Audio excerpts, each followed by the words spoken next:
Bapa, terima kasih Tuhan, Kau mendengar doa kami, pujian kami, penyembahan kami. Terima kasih Bapa. Bapa punya rencana yang luar biasa dalam kehidupan kami untuk memulihkan keluarga kami, anak-anak kami. Terima kasih Bapa. Untuk bulan ini kami boleh mengadakan tema bulan keluarga. Sejak minggu yang lalu Pak Roni Sujak melayani di tempat ini dengan tema-tema keluarga. Dan hari ini Tuhan, hamba-Mu kami menyambung lagi tema-tema keluarga karena kami rindu Tuhan. Keluarga-keluarga kami mengalami pemulihan yang luar biasa di dalam Tuhan. Dan kami percaya Tuhan, inilah waktunya Tuhan memulihkan keluarga kami. Di dalam nama Tuhan Yesus, kami berdoa mengucap syukur. Haleluya. Amin. Berikan tepuk tangan bagi Tuhan sekali lagi. Haleluya. Silakan duduk, Tuhan memberkati. Shalom Bapak Ibu semuanya. Apa kabar?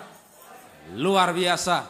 Sudah 5 tahun gak ketemu dengan saya. Terakhir saya kemari melayani masih di gereja di sekolahan ya, itu terakhir saya kemari, berarti sudah 5 tahun, cukup lama. Waktu itu kita bikin retret. Nah sekarang kita akan, bulan ini adalah bulan keluarga dan tema kebaktian pertama tadi, kebaktian pertama temanya Heavenly Family. Kebaktian yang kedua temanya mengenai membangun pernikahan bahagia. Nah sebelum berbicara mengenai pernikahan, saya coba tanya dulu siapa yang hadir kebaktian kedua ini tapi belum menikah, angkat tangan yang belum menikah. Menikahlah saudara. Yang belum menikah nggak apa-apa ya, simpan sebagai ilmu, nanti toh akan menikah juga. Akan menikah apa enggak? Yang belum menikah mau menikah? Kalau mau bilang amin. Ada yang senyum, ada yang mau dikompakin. Kalau belum menikah, mau menikah, bilang amin. Yang sudah menikah jangan amin lagi.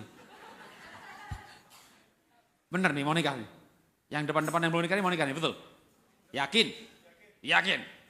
Coba lihat wajah-wajah mereka yang sudah menikah. Sebagai bahan pertimbangan.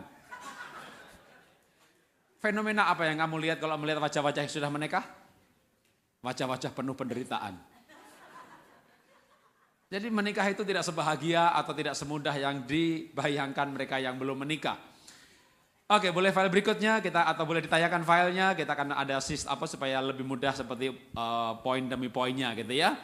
Nah ini sekaligus cover buku, saya membawa buku yang 5 tahun lalu pasti belum ada, namanya Inspirasi Keluarga, di belakang sana ada bukunya. Boleh file berikutnya, nah temanya apa tema siang ini? Membangun pernikahan bahagia. Ya, jadi supaya bahagia mesti sering datang-datang ke tempat love gitulah pokoknya.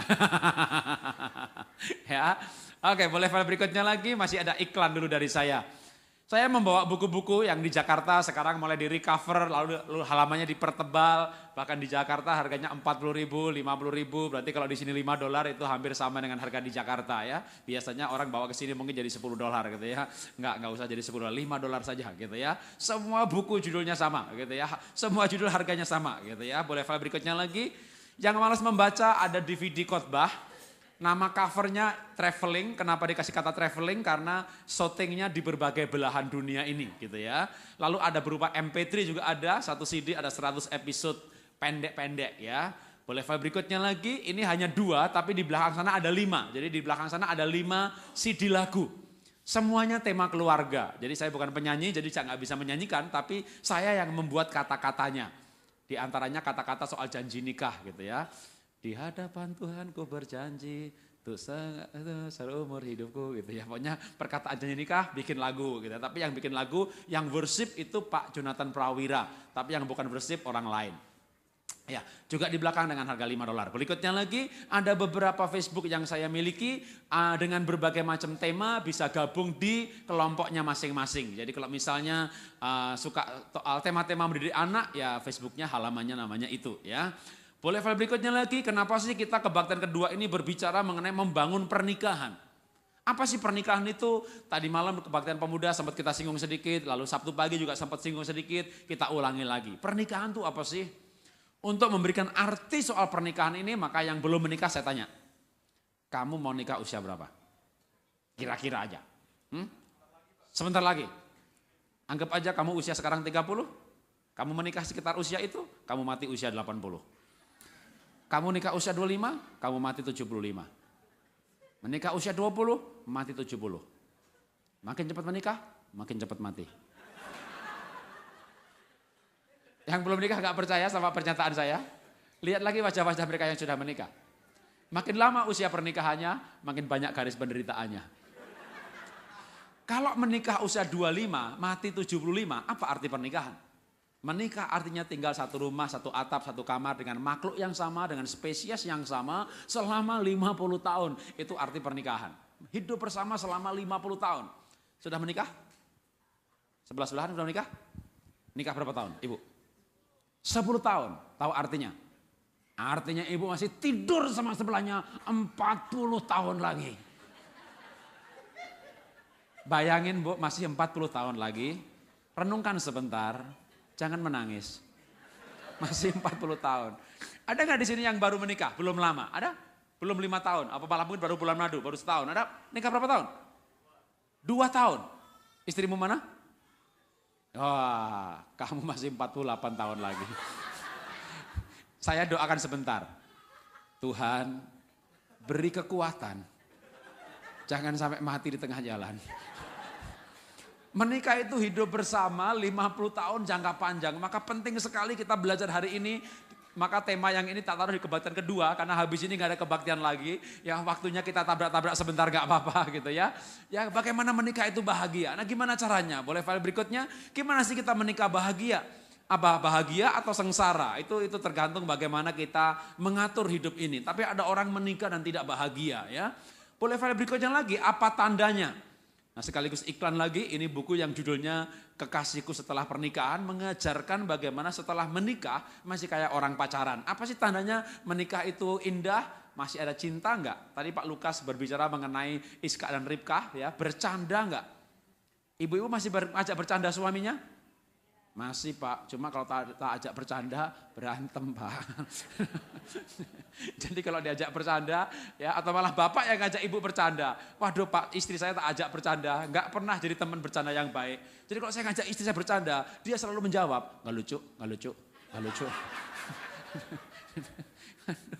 Waduh, nggak lucu, gitu. Jawabannya nggak lucu. Kamu tuh bisa nggak sih serius begitu? Waduh, ibu-ibu minta suaminya serius. Makanya Bu sekarang suami ibu serius banget. Gak pernah ketawa. Kenapa? Kalau ketawa dibilang minta serius. Apa sih tanda-tanda masih ada cinta itu? Ada kebersamaan? Apakah kebersamaan itu masih menyenangkan? Apakah ada keterbukaan? Ibu bisa bawa HP suaminya? Tahu passwordnya? Waduh Pak. Suami saya bawa HP kencing aja, HP-nya dibawa Pak. Dalam buku saya yang judulnya selingkuh, maka itu termasuk tanda-tanda selingkuh. Gitu ya. Waduh, nggak ada keterbukaan. Apakah seks masih menggairahkan dan seterusnya. Nah, kita jawab dengan caranya bagaimana membangun pernikahan itu kuat. Boleh file berikutnya, maka caranya kita perlu membangun komitmen. Yang pertama namanya komitmen kekudusan. Tapi ada apa dengan kekudusan dan bagaimana caranya kudus? Kita baca Mazmur 128 ayat 4. Ternyata kalau kudus itu bukan cuma keluarga kuat, tapi diberkati. Jadi saya mau bicara soal berkat karena jemaat itu semuanya suka berkat. Ya. Mazmur 128 ayat 4 kita baca bersama-sama. 1, 2, 3. Sesungguhnya demikianlah akan diberkati laki-laki yang takut akan Tuhan. Kalau keluarga kuat dibangun lewat tiang kekudusan, maka keluarga itu akan diberkati. Berkatnya seperti apa? Tak berikan kesaksian supaya lebih mudah ditangkap. Karena Alkitab tadi ayatnya berkata, kalau laki-laki takut akan Tuhan diberkati. Kayak apa sih berkatnya? Oke, boleh file berikutnya, ini kesaksian saya. Ini gambar keluarga saya waktu saya kecil lahir. Pak Jarod yang mana? Yang duduk 1, 2, 3 itu. Itu hitam putih jelek itu ya. Kenapa di situ saya hitam? Tahu nggak kenapa? Kenapa? Karena fotonya hitam putih. Boleh file berikutnya lagi? Nah, ini foto bapak saya, bukan saya, tapi saya mau menceritakan waktu saya lahir, rumah saya seperti itu, dindingnya bambu, lantainya tanah itu sampai ke ruang tidur pun lantainya tanah. Orang Jawa bilang jogan, itu rumah gedek. Kalau orang Papua bilang rumah hone, orang Sunda bilang rumah saung. Rumah saya seperti itu. Pernah dengar kesaksian saya 5 tahun lalu, kalau saya ini orang miskin, makin jelas sekarang kenapa saya miskin. Kenapa saya miskin? Karena bapak ibu saya miskin. Kenapa bapak ibu saya miskin? Karena kakek nenek saya miskin. Kamu gak usah tanya kenapa kakek saya miskin.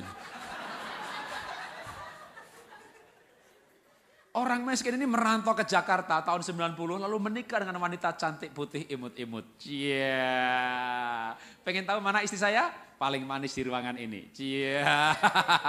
Mana? Itu dia di sini. Cia. Ya. Mungkin pemuda-pemuda mau nanya sama saya, apa Pak rahasianya Pak? Kalau Bapak itu orang miskin merantau ke Jakarta, kok bisa sih menikah sama wanita cantik putih imut-imut? Tak kasih tahu rahasianya. Karena saya punya selera tinggi sekali. Dan dia seleranya rendah sekali. Jadi itulah yang menyatukan kami ya. Tahun 90 saya menikah, lalu merantau ke Jakarta, lalu menikah, tinggal di rumah kontrakan 6 kali 6 meter persegi. Rumah bedeng, rumah petak. Tahun 90 kontraknya 450.000 untuk 6 bulan. Saya ngawali hidup dari bawah karena memang lahir di keluarga miskin, menikah juga masih miskin. Singkat cerita saja berkat seperti apa yang saya mau ajarkan. Boleh file berikutnya? Nah ini rumah saya hari ini di Jakarta. Ya tepuk tangan dulu. Ya. Masih ada soangnya, ada angsanya, ada ayam mutiaranya. Tahun ini memenangkan Rumah Sehat 2012 gitu ya. Kenapa sehat? Ya orang sakit sembuh di situ. Ya karena saya gula saya 320, di halaman itu ditanam berbagai macam tanaman obat gitu ya. Ada hewan piaraannya banyak tapi tidak bau tai karena ditanam sansevieria cukup banyak. Lalu juga tanaman yang wanginya cukup banyak. Jadi ya Tuhan itu memberkati luar biasa. Tahun 90 masih tinggal di rumah bedeng. Ya sekarang bisa punya rumah yang cukup besar. Nah itu berkat yang luar biasa. Tepuk tangan bagi Tuhan. Haleluya. Siapa mau diberkati juga angkat tangannya. Nah, pegang tangan sebelahnya. Dengar baik-baik khotbah selanjutnya ya. Dengar khotbah. Ini rahasia supaya diberkati. Itu diberkatilah laki-laki yang takut akan Tuhan ya. Kalau takut akan Tuhan maka itu pernikahannya kuat, hidup dalam kekudusan, bahkan diberkati. Oke, boleh file berikutnya kesaksian lagi. Beberapa orang mempertanyakan saya. Apa pertanyaan mereka? Pak Jarod ini kan depannya Insinyur Jarod Wijanarko. Bukan PDT, bukan PDM, bukan PDP. Jadi sebenarnya saya nggak boleh menyandang di depan kata nama saya itu nggak boleh ditulis pendeta. Ya, nanti ada yang mempertanyakan kenapa ditabiskannya di gereja apa, gitu ya. Jadi saya ini depan nama saya hanya Insinyur, tidak ada pendetanya, nggak ada PDM-nya, nggak ada PDP-nya. Belakangnya nggak ada STH-nya, nggak ada MTH-nya, admin, MM juga nggak ada. Maka mereka mempertanyakan saya, Pak, Bapak kok ngarang buku itu apa sih?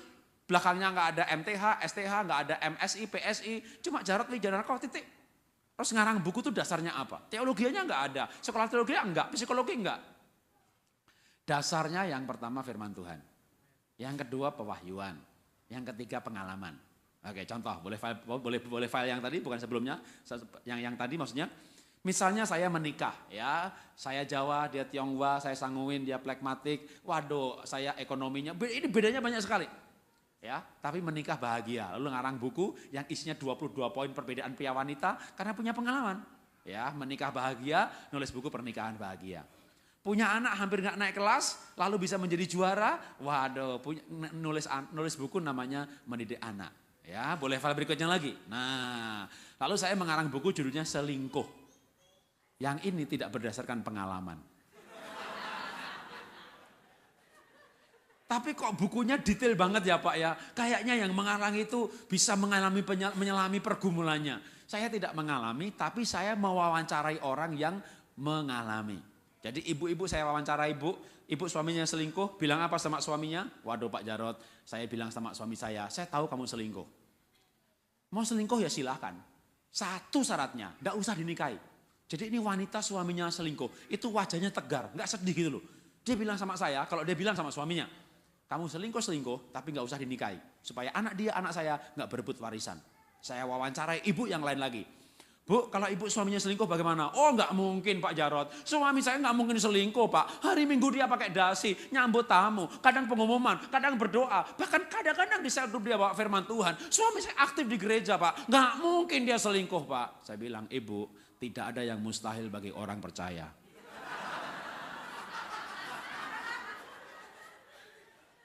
Segala sesuatu mungkin dan bisa terjadi. Saya terangkan bagaimana itu laki-laki 70% selingkuh dan sebagainya. Akhirnya ibu itu gelisah juga. Lalu suatu saya bilang sama dia, Bu, ibu bilang apa sama suaminya? Beberapa kali pertemuan akhirnya dia berkata, saya bilang sama suami saya bukan wanita yang tabah. Yang kalau suami selingkuh itu bisa kuat. Jadi itu wanita berkata, saya bilang sama suami saya, kalau kamu mau selingkuh ya terserah. Satu syaratnya, saya enggak usah tahu. Kalau saya tahu saya hancur. Saya wawancara ibu yang lain lagi. Bu, ibu suaminya selingkuh? Iya Pak, memang saya tahu. Kok ibu wajahnya kayak enggak sedih gitu? Ya saya bilang sama suami, lu selingkuh aja. Satu syaratnya, jangan sampai anak tahu, supaya kamu dihormati sama anak. Wawancarai banyak wanita, semua syaratnya satu. Jangan dinikahi, jangan saya tahu, jangan anak tahu. Kok syaratnya satu semuanya? Ini menggelitik hati saya untuk mewawancarai istri saya. Jadi saya pulang ke rumah ngobrol, tapi sebenarnya itu wawancara gitu loh. Yang misalnya loh ya, kalau suami kamu selingkuh gitu kamu gimana? Lah suami saya kan kamu. Lah maksudnya begitu. Misalnya kalau saya selingkuh, ya kamu tuh jangan misalnya. Oh, segala sesuatu terjadi karena misalnya. Ini tidak terjadi, tapi seandainya. Ya seandainya itu sama misalnya sama juga gitu loh. Ya saya hanya berandai-andai pengen tahu perasaan seorang wanita kalau suaminya selingkuh. Dari tadi ngomongnya selingkuh, emang kamu punya keinginan? Ya punya juga. Kamu tuh pendeta loh. Pendeta juga manusia. Kalau saya jujur-jujuran ya, kita jujur-jujuran aja ya gitu ya. Saya itu punya keinginan juga loh selingkuh. Ya bener. Pernah berpikir gitu maksudnya ya. Laki-laki itu bisa nakal Bapak Ibu ya. Bisa nakal, maksudnya bisa pikiran begitu bisa terjadi gitu ya.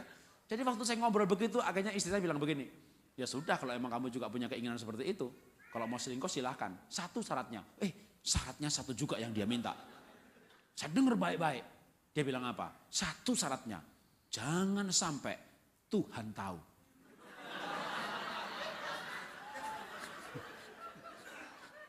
Saya mikir gimana caranya ya supaya Tuhan gak tahu ya. Saya baca Alkitab. Tak selidiki dari Kejadian sampai Wahyu. Di mana kira-kira Tuhan nggak tahu. Maka ibu-ibu boleh tutup telinganya supaya nggak kena stroke. Bapak-bapak pasang telinganya. Ada ayatnya. Woi, ayatnya ditulis oleh seorang hamba Tuhan di Alkitab yang juga selingkuh. Apa ayatnya? Daud berkata begini. Daud kan selingkuh sama Batseba. Tuhan, kemana aku menjauhi rohmu? Ke atas gunung engkau ada di sana. Ke seberang lautan engkau ada di sana. Tetapi, ada tetapinya. Kalau aku turun ke dalam dunia orang mati, engkau di sana juga. Maksudnya Pak, memang gak ada ayatnya. Ya ada ayatnya tapi gak ada tempatnya gitu ya. Jadi kenapa 22 tahun menikah saya tidak selingkuh? Bukan karena saya setia. Genetik saya tidak setia kok. Genetik saya itu mudah jatuh cinta, mudah tertarik. Tapi kenapa 22 tahun menikah saya tidak selingkuh? Karena gak tahu tempatnya di mana Tuhan tidak tahu. Jadi apa sih takut akan Tuhan yang bisa membuat orang yang genetiknya gak setia ini kudus? Apa itu takut akan Tuhan? Sadar Tuhan tahu.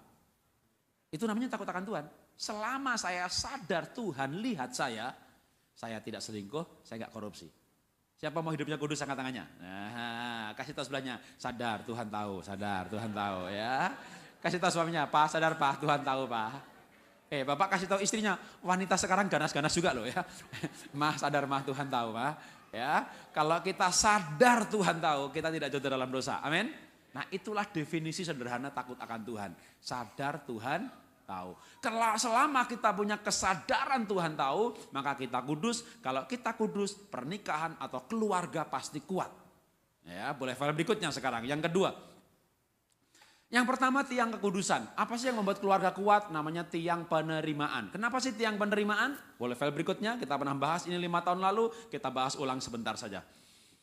Kejadian 2 ayat 7. Maka ketika itulah Tuhan Allah membentuk manusia itu dari debu tanah dan mengembuskan nafas hidup ke dalam hidungnya. Demikianlah manusia itu menjadi makhluk yang hidup. Boleh file berikutnya?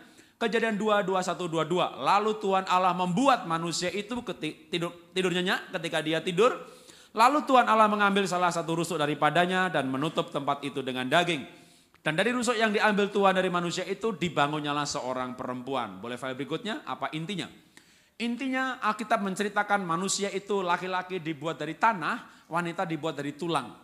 Karena bahan bakunya beda, Bapak Ibu membuat produk apa saja, baik makanan, kursi, meja, paper, apa aja, produk apa saja. Dibuat dengan bahan baku yang berbeda, Hasilnya beda, teksturnya beda, rasanya beda, warnanya beda, harga beda, semuanya beda. Laki-laki dibuat dari tanah, wanita dibuat dari tulang. Ini membuat pria wanita itu ada perbedaan, daftarnya panjang sekali. Di buku saya berhasil merekap 22 perbedaan mendasar pria wanita. Sehingga ada buku yang lain yang mengatakan laki-laki dari Mars, wanita dari Venus dan sebagainya. Kalau saya bilang laki-laki dari tanah, wanita dari tulang. Yang belum menikah, maka carilah yang sepadan. Apa itu sepadan? Sebanyak mungkin persamaannya. Cari, sudah ketemu yang sepadan, nikahi dia. Maka begitu menikah akan menjumpai 22 poin perbedaan. Maka yang sudah menikah menjumpai perbedaan, jangan berpikir menikahi orang yang salah.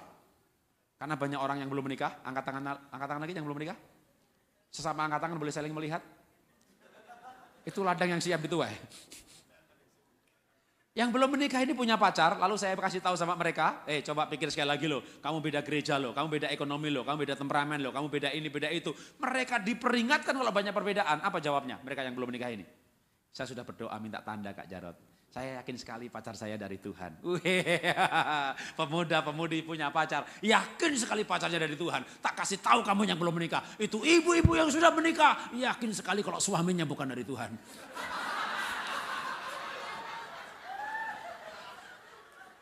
Kenapa sih ibu-ibu yang sudah menikah itu yakin sekali suaminya bagian dari Tuhan?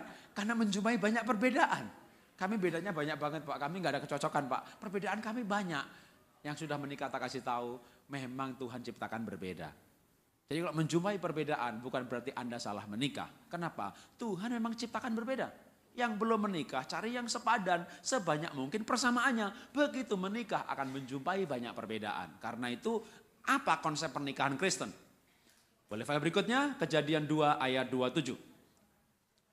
Kejadian 2 ayat 24, maksud saya Kejadian 2 24. Sebab itu seorang laki-laki akan meninggalkan ayahnya dan ibunya, lalu bersatu dengan istrinya, sehingga keduanya menjadi satu daging. Boleh file berikutnya, jadi menikah itu untuk apa sih? Untuk menjadi satu. Untuk apa menjadi satu? Boleh file berikutnya lagi, untuk saling melengkapi. Ya, menikah itu saling melengkapi. Contoh gampangnya begini, yang sudah menikah bisa ngambil kertas. Kalau nggak punya kertas, kertas di awang-awang sama bolpen di awang-awang atau di kertas beneran. Coba bikin karangan singkat, masing-masing yang sudah menikah bikin karangan singkat. Judulnya adalah kelemahan pasanganku. Nah, coba diisi, kelemahan pasangannya apa? Waduh Pak, dia orang itu nggak teliti. Ya tulis nggak teliti. Wah Pak, pasangan saya terlalu teliti Pak. Karena dia terlalu teliti, saya nggak teliti. Dia marah sama saya yang tidak teliti. Oke, tulis terlalu teliti. Apa kelemahan pasangannya apa? Waduh Pak, dia itu pemboros Pak, nggak bisa pegang uang. Tulis, tidak bisa pegang uang. Oh enggak Pak, pasangan saya terlalu kencang pegang uang Pak. Jadi kalau sudah masuk Pak, nggak bisa keluar lagi Pak. Tulis, terlalu kencang pegang uang. Apa kelemahan pasangannya apa? Aduh Pak, dia itu sensitif Pak, perasaannya peka sekali. Tulis, perasaannya peka sekali, mudah kesinggung. Enggak Pak, pasangan saya itu nggak berperasaan. Tulis, nggak berperasaan. Coba, tulis kelemahan pasangannya. Udah bikin daftarnya? Dia nggak rapi, dia nggak berperasaan, dia begini, dia begitu. Tulis panjang udah, daftar kelemahan pasangannya udah dibuat.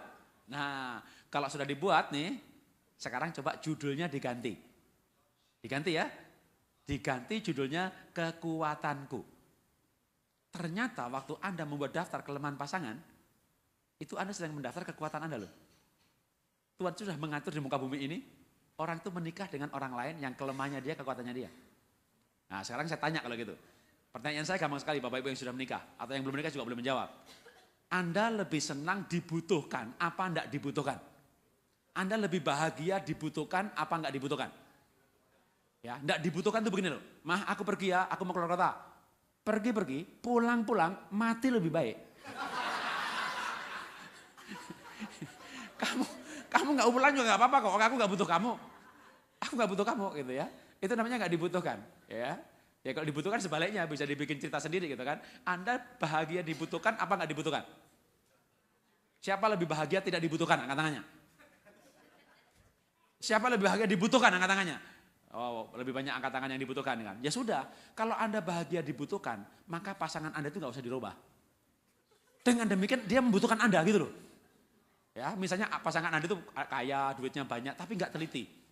Jadi kalau pergi keluar kota sendiri, pergi ke luar negeri sendiri, pulpennya ketinggalan, tiketnya ketinggalan, paspornya ketinggalan, kunci hotel ketinggalan, itu biarkan aja dia pelupa, supaya kemana pergi dia ngajak Anda gitu loh.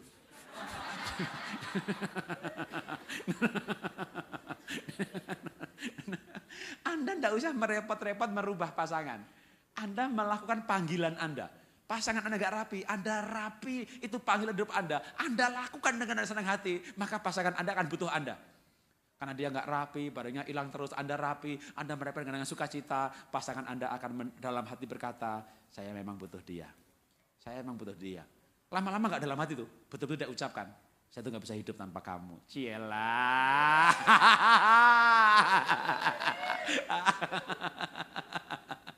Ya, jadi pasangan gak usah dirubah. Karena waktu Anda membuat daftar kelemahan pasangan, itu ternyata daftar kekuatan Anda. Orang menikah itu dua orang berbeda. Dua orang berbeda menikah. Satunya rapi, satunya gak rapi. Namanya jodoh, saling melengkapi. Dua-duanya gak rapi, barangnya hilang terus. Dua-duanya rapi, beli barang 3 tahun masih dibungkus plastik, buat apa dibeli? Orang menikah itu dua orang berbeda. Yang satu murah hati, suka memberi, yang satu pelit. Itu namanya jodoh, saling melengkapi. Dua-duanya murah hati, bangkrut men, habis. Orang menikah itu dua orang berbeda. Yang satu ke airport kemana gitu, ayo cepat-cepat. Yang satu lelet, itu namanya jodoh, saling melengkapi. Dua-duanya lelet, sampai airport udah terbang tuh pesawat. Orang menikah itu dua orang berbeda, bener loh. Yang satu perasaan, hatinya peka, sensitif. Yang satu gak berperasaan. Itu namanya jodoh. Loh Pak, bukannya lebih bagus dua-duanya perasaan Pak. Kita bisa saling memahami perasaan masing-masing. Tidak bagus. Dua-duanya lembut, dua-duanya perasaan. Apa yang terjadi? Bertengkar sedikit saja, menangis bersama-sama. Itu matinya cepat kawan. Makanya orang menikah itu dua orang berbeda. Bener loh, yang satu tuh romantis, kebaktian maunya berdua, duduk bersebelahan, makan pun sambil melihat mata, tidur gandengan tangan. Cile, romantisnya luar biasa. Romantisnya luar biasa, percaya saya. Itu kalau orang model begitu, Tuhan kasih jodoh yang tidak romantis. Itu namanya jodoh. Pak Jarod, aku poin ini gak setuju Pak Jarod. Bukannya lebih baik dua-duanya romantis Pak. Tidak. Kenapa dua-duanya romantis gak bagus? Di jalan-jalan pasti banyak kecelakaan. Lah kalau dua-duanya romantis, tiap malam bercinta, bapak-bapak setir mobil, ngerem kagak kuat. Kaki bergoyang man. Bisa-bisa pendeta khotbah gak bisa berdiri, saudara yang dikasihi Tuhan. Saya tidak sanggup berdiri. Tadi malam 2 ronde kawan. Jadi Tuhan itu pinter, gak bodoh dia. Dia sudah atur dunia ini, orang itu jatuh cinta sama yang berbeda dengan dia. Jadi waktu belum menikah, yang berbeda itu unik, begitu menarik. Sudah menikah harusnya begitu juga. Ya kalau nggak begitu ya dunia ini makanya nggak pernah bahagia. Kelemahan pasangan kita itu kekuatan kita. Kita bahagia kalau dibutuhkan. Sudah selesai. Sebenarnya masalah sudah selesai dengan begitu. Kalau Anda bahagia dibutuhkan, ya menikah untuk menjadi satu, untuk apa? Saling melengkapi. Yang ketiga, komitmen apa sih? Supaya keluarga kuat, maka yang ketiga namanya komitmen kebaikan. Efesus 2 ayat 10, 1, 2, 3. Karena kita ini buatan Allah, diciptakan dalam Kristus Yesus untuk melakukan pekerjaan baik yang dipersiapkan Allah sebelumnya. Ia mau supaya kita hidup di dalamnya. Boleh file berikutnya, intinya apa? Jelas sekali, berbuat baik. Dalam pernikahan perlu yang namanya komitmen berbuat baik kepada pasangannya. Karena banyak orang sudah menikah baiknya sama panti asuhan, sama tetangga, sama orang lain gitu ya. Orang lain dibaikin semuanya. Tapi pasangan malah gak dibaikin. Kuasa kebaikan itu luar biasa. Kenapa saya kasih tahu kuasa kebaikan itu luar biasa? Karena di Jakarta diteliti dengan siapa wanita menikah. Ternyata dengan laki-laki baik. Jadi banyak wanita itu punya idola waktu masih gadis. Ya, para gadis saya tanya mau nikah dengan siapa? Ya Kak Jarod, kalau mau dipersingkat, idola saya itu saya pengen menikah dengan laki-laki yang istilah saya itu imamat yang rajani. Wah, imamat rajani. Tapi yang datang itu imamat miskini. Imamat kereni. Tapi yang miskin tadi baik. Lama-lama cintanya tumbuh, not bad lah, lumayan lah gitu ya. Akhirnya menikah. Jadi ketika wanita di Jakarta diteliti dengan siapa dia menikah, maka ada banyak jawaban. Ya, ada yang menjawab karena wah, kami saling melengkapi. Oh ya? Lah kenapa saya sekarang mau bercerai? Ya karena dia tugasnya sudah selesai. Memangnya saling melengkapi apa? Saya punya utang, dia punya duit. Jadi sekarang saya mau bercerai, kenapa? Utang saya udah lunas. Oh ternyata menikah mau saling melengkapi. Oh ada ya. Kenapa sih menikah? Ya karena dia ganteng, karena dia kaya, karena dia lucu dan sebagainya. Tapi ternyata jumlah paling banyak ketika wanita ditanya kenapa nikah sama dia, itu dia baik. Itu menempati ranking nomor 1. Kenapa nikah sama dia? Nah, siapa lagi sudah menikah? Tadi sini 16 tahun, belakangnya. Nah, tadi kan Bapak 16 tahun menikah ya, belakangnya. Nikah berapa tahun Bapak Ibu? 12 tahun. Bapak, kenapa 12 tahun yang lalu Ibu ini mau Bapak nikahi? Karena dulu Bapak baik.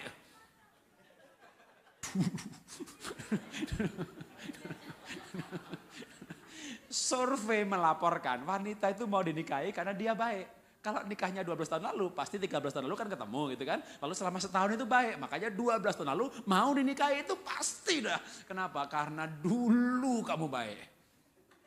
Dulu. Sekarang masih baik apa enggak? Saya enggak tahu ya kan.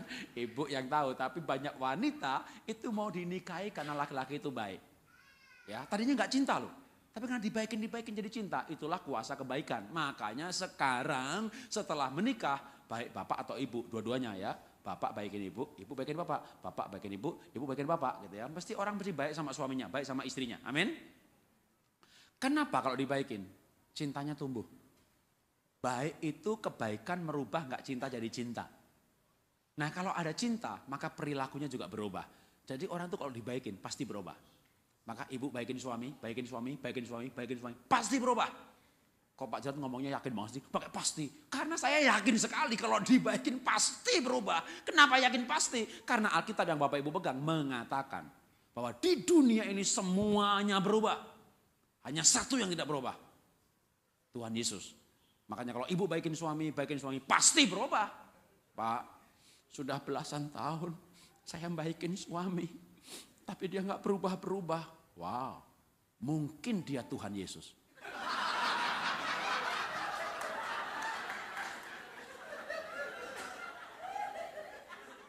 Tidak berubah. Siapa lagi kalau bukan Tuhan Yesus? Kalau begitu ibu-ibu, kalau suaminya tidak berubah selama belasan tahun, selesai kebaktian ini segera dipastikan. Ya Tuhan Yesus apa bukan? Kalau sudah pasti Pak Jarod, oh jangan tunda-tunda. Salibkan dia.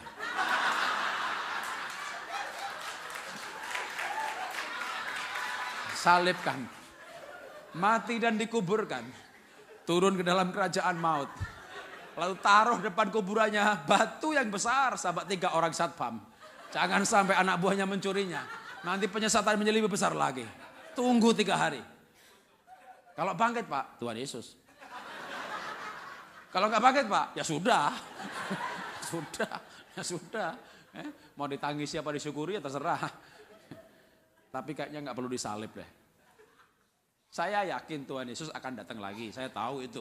Tapi pasti bukan suami ibu. Karena Tuhan Yesus akan datang lagi, betul. Tapi waktu datang lagi nanti itu dia nggak pakai kawin sama nggak pakai lahir kayak di keluarganya Maria Yusuf gitu, enggak gitu ya. Waktu datang lagi dia di langit langsung turun gitu. Jadi saya yakin pasti Tuhan Yesus itu bukan suaminya ibu. Jadi karena yakin bukan Tuhan Yesus ya nggak usah disalibkan gitu ya. Dibaikin pasti berubah. Ya, saya tuh yakin sekali orang itu bisa berubah. Makanya anak saya waktu nomor 2 laki-laki hampir nggak naik kelas gitu. Tak baikin. Saya bilang sama anak saya, Ben, papa baikin kamu Ben. Pasti kamu berubah kok Ben. Kalau enggak Pak, tak salib kamu. Orang itu dibaikin pasti berubah. Pasti, udah pasti ya. Makanya kalau dalam keluarga itu suami istri punya komitmen kebaikan. Waduh itu keluarga kuat sekali. Berikutnya lagi, komitmen apa lagi? Namanya komitmen pada peran. Peran apa? Peran suami kepala, istri penolong. Oh Pak udah dijelasin Pak kemarin sama Pak Roni Sujak sama sebelumnya. Oke saya terangkan bukan kepala penolongnya, saya terangkan soal sepadannya. Perlu komitmen suami sebagai kepala, istri penolong. Namanya komitmen pada peran. Boleh file berikutnya, Kejadian 2:18. 1, 2, 3. Tuhan Allah berfirman tidak baik kalau manusia itu seorang diri saja. Aku akan menjadikan penolong baginya yang sepadan dengan dia. Boleh ayat selanjutnya 1 Petrus 3 ayat 7. Demikian juga kamu suami-suami, hiduplah bijaksana dengan istrimu sebagai kaum yang lebih lemah. Hormatilah mereka sebagai teman pewaris dari kasih karunia, yaitu kehidupan, supaya doamu jangan terhalang. Teman pewaris dari kasih karunia ini punya dua arti. Yang pertama kehidupan, yang kedua karunia untuk menjalani kehidupan. Apa itu karunia untuk menjalani kehidupan? Berkat. Nah begini, dalam kitab Injil ada dua ayat yang mirip. Yang pertama, kalau kamu tidak bisa dipercaya dengan perkara kecil, kamu tidak akan beri kepercayaan yang lebih besar. Ayat lain yang mirip adalah, kalau kamu tidak bisa dipercaya dalam perkara kecil, siapakah yang akan memberikan hartamu kepadamu? Ayat ini agak aneh. Siapakah yang memberikan hartamu kepadamu? Gimana sih? Harta saya di saya dong. Ya, kira-kira begitu ya. Kenapa itu ayat dikatakan siapa yang memberikan hartamu kepadamu? Petrus berkata, istri itu teman pewaris untuk mewarisi kasih karunia. Ya. Nah, rupanya ada konsep di Alkitab, kalau kita baca atau kalau mau singkatnya iklan lagi buku saya, buku yang judulnya Anda Bisa Kaya. Ya, itu ada konsep berkat. Salah satu konsepnya adalah di tangan Tuhan itu ada berkat yang punya kita. Yang akan diberikan kalau kita bisa dipercaya. Kalau kita nggak bisa dipercaya, siapa yang memberikan hartamu kepadamu? Kenapa hartamu perlu diberikan kepadamu? Karena harta itu masih di tangan Tuhan. Sehingga Tuhan berkata, siapa yang memberikan hartamu kepadamu? Karena harta itu masih di tangan Tuhan. Jadi Bapak Ibu sekarang punya aset berapa nilainya? 1 miliar dolar, jangan-jangan di tangan Tuhan masih ada 100 miliar dolar lagi. Punya aset berapa juta sekarang? 500 juta? Jangan-jangan di tangan Tuhan masih ada 100 miliar lagi. Itu akan diberikan kalau kita bisa dipercaya.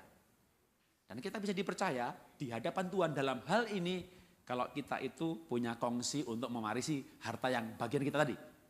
Dan kongsi itu namanya istri. Ya adalah teman pewaris kasih karunia. Ya, makanya kita Petrus berkata, suami harus menghormati istri supaya dia mendapat kasih karunia, menghormati istrinya, itu Petrus. Boleh file berikutnya, sekarang ada ayat namanya Maleaki. Jemaat jangan takut dengan ayat Maleaki, bukan pasal 3 dan bukan ayat 10. Maleaki pasal 1, itu tak ceritakan saja, bangsa Yahudi tidak diberkati. Maleaki pasal 2, itu orang Yahudi ditegur soal pernikahan. Ya, baru Maleaki pasal 3 berbicara perpuluhan, Maleaki pasal 4 berbicara mengenai orang tua anak, hati bapa pada anak. Nah, Maleaki pasal 2 itu meresponi teguran orang Yahudi, Maleaki orang Yahudi. Maleaki pasal 2 ayat 13 itu kira-kira Maleaki berkata begini kepada orang Yahudi. Kamu tuh gak diberkati, gagal panen segala macam karena doa kamu tuh gak dijawab sama Tuhan. Karena mezbahnya tertutup sama air mata. Doa kamu tuh suaranya terganggu sama rintian dan ratapan. Boleh file berikutnya lagi, lalu orang Yahudi bertanya kepada Maleaki, dengan apa? Oleh karena apa? Bagaimana kami menutupi mezbah kami? Nah, ya Maleaki bilang sama orang Yahudi, karena Tuhan menjadi saksi kalau kamu tuh nggak setia dengan istri masa muda. Tidak setia dengan istri masa muda, bukan istri muda. Jadi waktu suami nggak setia sama istri, istrinya menangis, maka doa suami nggak dijawab. Suami-suami mau doanya dijawab, minta omset dapat omset, minta pelanggan baru dapat, wah minta omset naik gitu ya, wah minta berkat diberkati. Siapa suami-suami mau doanya dijawab, mau diberkati, angkat tangannya. Wah. Ibu-ibu lihat suaminya angkat tangan, nah suaminya sudah turun tangan, ibu pegang tangan suaminya. Nah, yang angkat tangan minta diberkati tadi, bilang sama suaminya, maka jangan bikin saya menangis lagi. Ya. Kalau ibu-ibu bikin bapak bikin ibu-ibu menangis, doanya nggak dijawab Tuhan. Ya, Tuhan tidak memberikan hartamu kepadamu. Ya. Nah, suami istri itu kalau kata kitab Kejadian, suami istri disebut sepadan. Kitab Petrus menyebutnya teman pewaris. Maleaki memberikan istilah teman seperjanjian atau teman sekutu. Sepadan, teman pewaris, teman seperjanjian, teman sekutu. 4 ayat ini artinya bisa bermuara pada satu arti, yaitu selevel. Boleh file berikutnya, selevel itu apa sih? Saya kasih kesaksian, saya punya perusahaan namanya Happy Holy Kid. Saya menjadi direktur, lalu kongsi saya menjadi komisaris. Komisaris tugasnya apa? Mengawasi kebijaksanaan. Saya sebagai direktur Happy Holy Kid, maka jadi saya itu nggak menggembalakan gereja, ya, saya tidak menggembalakan jemaat, saya nggak sekolah teologi, depan saya nggak ada PDP, nggak ada PDM, saya setiap hari menggembalakan perusahaan, ngurusin sendal, sepatu, masuk barang ke Matahari, ke Carrefour. Jadi saya ini kaum awam yang melayani, tapi saya sehari-hari ngurusin bisnis. Nah, bisnis saya itu kongsian berdua dengan gambar tadi Pak Tomo, ya. Pak Tomo komisaris, saya direktur. Direktur punya fungsi apa? Mengambil keputusan. Saya mengambil keputusan, mau masuk ke Matahari apa saya stop, karena untungnya sedikit atau nggak apa-apa, untung sedikit tapi untuk nge-branding jaringannya luas, itu saya memutuskan karena direksi mengambil keputusan. Masuk barang kemana, harga, pecat pegawai, naikin gaji, itu keputusan direksi, nggak perlu tanya komisaris. Sebenarnya nggak perlu tanya. Tapi saya selalu tanya. Kenapa saya selalu bertanya? Karena saya menghargai kongsi saya. Sehingga saya kongsian itu dari tahun 92. Ya, ketika itu kami bikin perusahaan lain namanya IVA Dasyat, sekarang jadi MLM IVA. Itu kami 92 kongsian, sampai hari ini nggak bubar. Banyak orang kongsian itu bubar. Kenapa? Karena kongsi saya hargai dia. Walaupun posisinya berbeda, tapi karena sahamnya 50%, maka levelnya sama. Nah, oke, boleh file berikutnya. Ini hanya ilustrasi untuk menerangkan yang namanya suami istri itu juga begitu. Jadi suami itu kepala, istri itu penolong, tapi istri bukan pembantu rumah tangga. Istri itu pemegang saham 50%. Makanya kalau bapak menceraikan ibu jangan mau tanda tangan dulu, panggil lawyer, lawyernya akan menghitung semua aset. Bapak punya saham di perusahaan mana saja, tanahnya di mana saja, mobil tahun berapa, harga berapa, lalu pasang iklan di Kompas bahwa tanah di sini, mobil tahun ini tidak boleh diperjualbelikan tanpa sepengetahuan klien kami, karena 50%-nya hak klien kami. Jadi ibu itu berhak 50% atas seluruh asetnya suami. Kenapa? Karena selevel. Mau Amerika, mau Australia, mau Eropa, mau Malaysia, mau Indonesia, orang cerai, harta gono gini bagi dua. Ya, makanya Bambang Triatmojo nggak jadi nyeraiin istrinya, karena Halimah minta 27 triliun. Ya karena suaminya punya 54. Kalau cerai bapak-bapak, habis dulu 50%. Kecuali, masih ada kecualinya. Kecuali bapak ibu sebelum menikah bikin akte perjanjian harta terpisah. Maka warisan dari orang tua ke bapak, karena bapak punya orang tua kaya raya, misalnya gitu ya, atau bapak dari orang tua ke ibu karena ibu kaya raya, maka waktu cerai yang harta warisan dari orang tua nggak usah dipisah, nggak bisa dibagi. Yang dibagi hanya harta yang setelah menikah. Ya, nah kalau saya sama istri saya waktu menikah tidak perlu bikin akte perjanjian harta terpisah. Karena tidak ada yang bisa dipisahkan. Ya, tepuk tangan boleh juga lah. Ternyata orang miskin ada gunanya.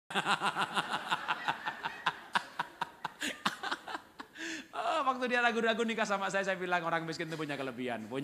Orang kaya bisa jatuh miskin. Orang miskin nggak bisa jatuh. Sudah tergeletak. Mau jatuh kemana lagi? Maka ada orang lain ya, bukan saya ya, bukan saya loh ya, walaupun ceritanya agak mirip tapi bukan saya, orang lain. Ada wanita yang marah-marah sama suaminya setelah menikah. Kamu tuh kenapa sih nggak mau jujur kalau kamu tuh orang miskin gitu kan. Wah, suaminya dimarahin begitu. Saya kan jujur sama kamu, berkali-kali aku udah bilang sama kamu. Memangnya kamu bilang apa? Engkaulah satu-satunya harta yang kumiliki. Dan waktu itu ceweknya berkata, so sweet. Dalam hati cowoknya, so miskin.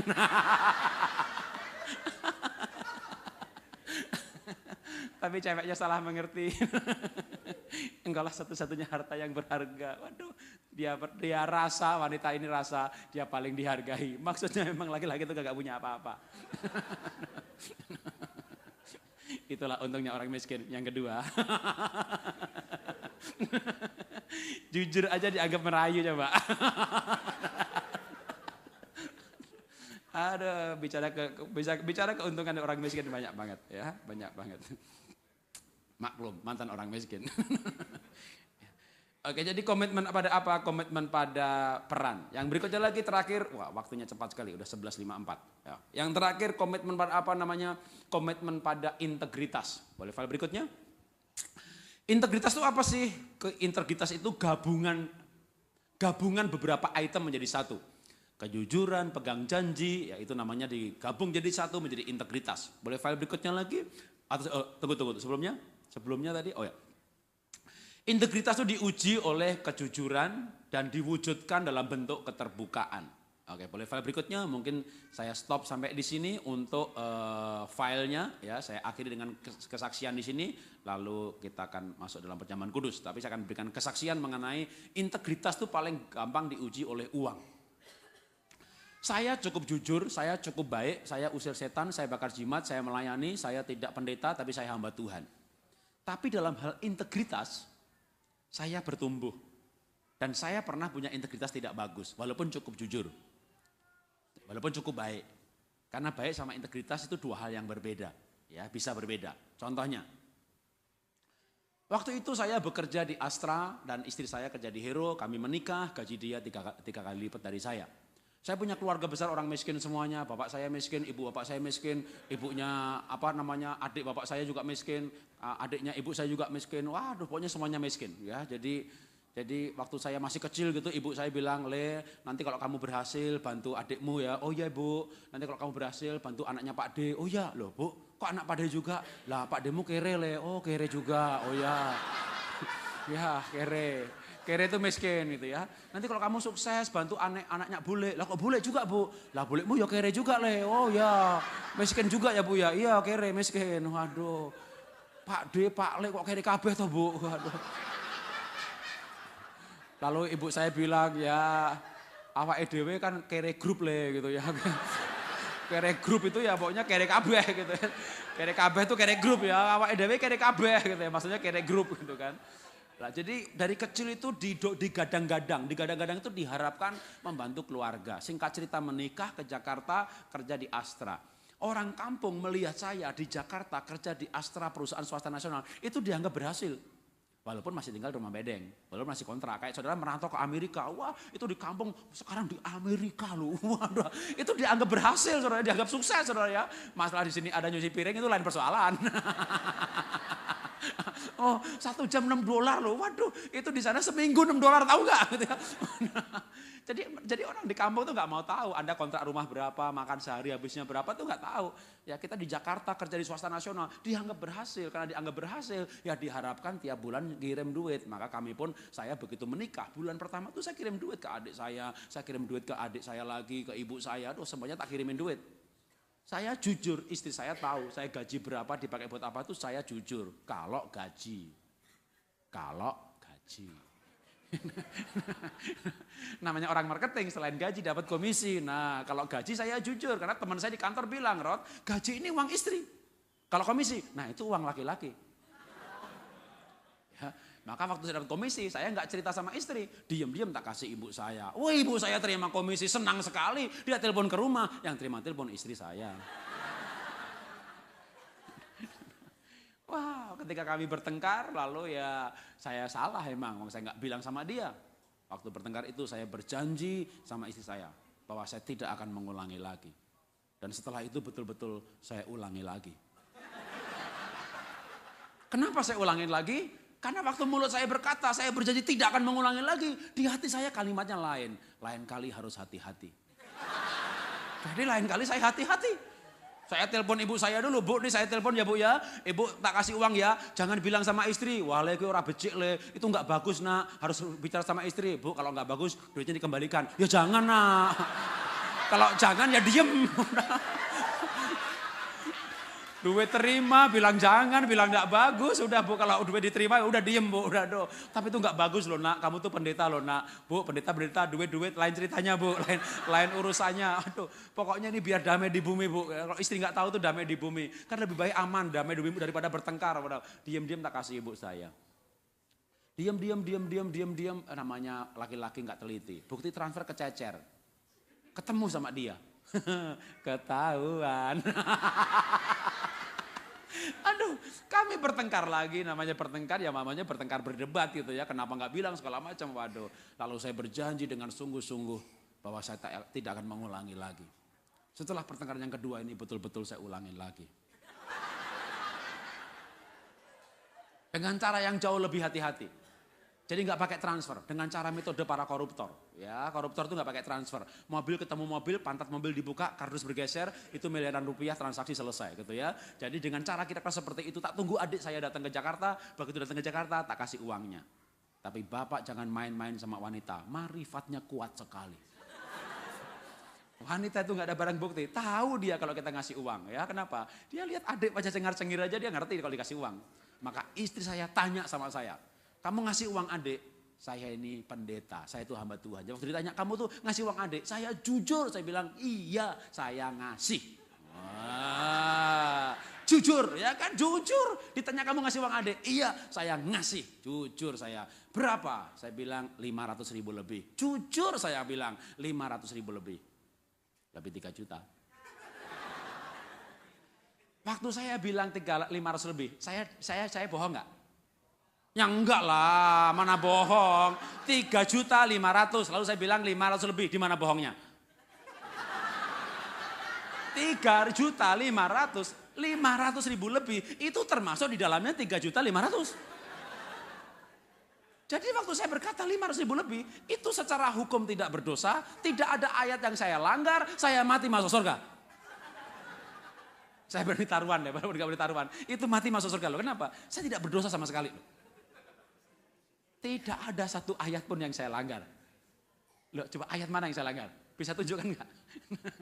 Ya, saya ngasih 3,5 juta, saya bilang 500.000 lebih, itu tidak dosa, itu tidak bohong, tidak melanggar firman Tuhan. Itu jujur-jujur.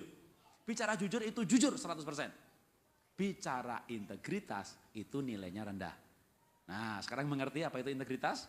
Integritas itu jauh daripada jujur. Integritas itu berbeda dengan baik. Saya jujur. Saya baik, wong saya nolong orang tua kok, saya nggak judi. Kalau judi, duit buat judi kan nggak baik. Ini duit nolong orang tua apa jeleknya? Apa dosanya? Apa salahnya? Tapi karena saya bilang hanya 500.000 lebih, kalau dinilai integritas, saya integritasnya rendah. Nah, makanya kalau keluarga itu punya komitmen pada integritas, integritas itu lebih daripada jujur. Lebih daripada baik. Maka waktu itu saya mulai sadar bahwa saya ini ternyata hamba Tuhan yang integritas saya ini masih nggak bagus. Saya mulai punya komitmen, saya mesti bangun integritas. Nah sekarang ini saya sama istri nggak ada sembunyi-sembunyian lagi. Uang saya dia pegang, uang saya juga pegang uang saya. Pokoknya kita sekarang ini nggak, ibu saya butuh duit nggak minta saya lagi, malah mintanya ke dia. Ibu saya mau masuk rumah sakit, bapak butuh uang, mintanya ke istri saya. Ya karena dulu waktu saya awal pertama menikah, saya kerja dia kerja. Dia punya duit, saya punya duit, dia punya gaji, saya punya gaji. Kita bagi-bagi tugas. Dia bayar listrik, saya bayar telepon, dia bayar uang pangkal, saya SPP, saya beli beras, dia beli lauk gitu. Pokoknya kita bagi-bagi tugas ya, pengeluarannya siapa oleh siapa. Itu kira-kira 3, 4, 5 tahun pertama menikah. Lalu setelah itu dia nggak bekerja, saya punya usaha, jadi ya kira-kira sebulan 5 juta, 10 juta, pokoknya kasih uang istri kira-kira gitu ya. Lama-lama saya tahu dia itu, waduh bisa dipercaya, bisa pegang keuangan. Dulu saya pegang uang makronya, jadi misalnya istri pegang berapa puluh juta, saya pegang berapa ratus juta. Lalu lama-lama saya ini orang yang, saya sadar, saya itu orang punya kelemahan gak bisa pegang uang. Jadi 100 sampai 200 juta, pegang istri saya. Nah kamu yang pegang. Setelah punya pegang uang 100 juta, kita pergi sama-sama ke mall. Tak lihat ini istri, pegang 100 juta di tangan. Ya, di tabungan dia ada ratusan juta. Ke mall itu ya beli beras, beli buah gitu tuh. Gak beli tas. Nggak beli baju baru, saya berkata dalam hati, wow, spesies langka. Ini spesies langka ini. Wah bisa dipercaya ini. Loh orang menikah itu kan, saya pacaran 6 tahun loh, saya nggak tahu Anda pacaran berapa tahun. Kan kita nggak ngerti 100% isi hati pasangan kita. Menikah itu 50 tahun hidup bersama. Selama 50 tahun tadi saya baru 22 tahun. Tapi setelah berapa belas tahun, saya sadar kok, istri saya itu bisa dipercaya. Buat apa saya capek-capek pegang duit, pusing-pusing pegang duit, lebih baik saya konsentrasi cari uang yang banyak, kerja, dagang, usaha, bisnis. Nanti kalau udah keluar dari kas kantor, udah biar dia yang pegang aja. Itu namanya untuk listrik, telepon, bayar rumah, pajak, tanah ini dan itu, rukonya kapan bayarnya, SPP anak. Udah saya nggak pusing dah, saya udah nggak. Saya bayar listrik aja nggak tahu caranya, bayar HP saya aja saya nggak tahu caranya. Kenapa? Saya nggak mau ribut, nggak mau. Aduh. Terbebani dengan lebih baik saya ngurus gimana masuk Matahari ya, Indomaret, sekarang Alfamart penuh juga, ini 6.000 outlet loh. Kalau saya masukin barang satu item aja itu 6.000 outlet, satu outlet itu 4 item aja, wah berarti 24.000 pieces per item. Wah, berarti untuk 1 M 1 bulan untuk masukin ke Indomaret, wah bukan hal yang susah. Januari yang lalu, Januari tahun ini, saya mulai masukin barang ke Indomaret. Ya kalau Matahari sudah lama, Carrefour sudah lama. Saya masuk hanya buku cerita aja, buku menggambar, buku cerita untuk anak-anak TK itu. Mulai 1 item tadinya, sekarang baru 4 item. Itu 100 juta lebih sebulan. Wow, ini kalau bisa 10 item. 1 M gampang nih gitu. Wah, saya lebih senang saya mikir begitu ya daripada ini duit bayar HP berapa, ini bayar anak, aduh ini anak bayar SPP, udah istri punya talenta gitu ya. Nah tapi dulu kan nggak begitu, waktu nikah nggak langsung begitu. Kenapa? Kita nggak kenal siapa dia. Kenal dalam arti yang sesungguhnya, dalam arti hati yang paling dalamnya. Maka orang menikah itu saling menyesuaikan. Ketika saling menyesuaikan, saling percaya, maka akhirnya dua-duanya bisa tumbuh secara integritas. Kalau kita punya komitmen pada integritas, maka keluarga itu kuat sekali. Amin. Oke, mari tunduk kepala kita berdoa.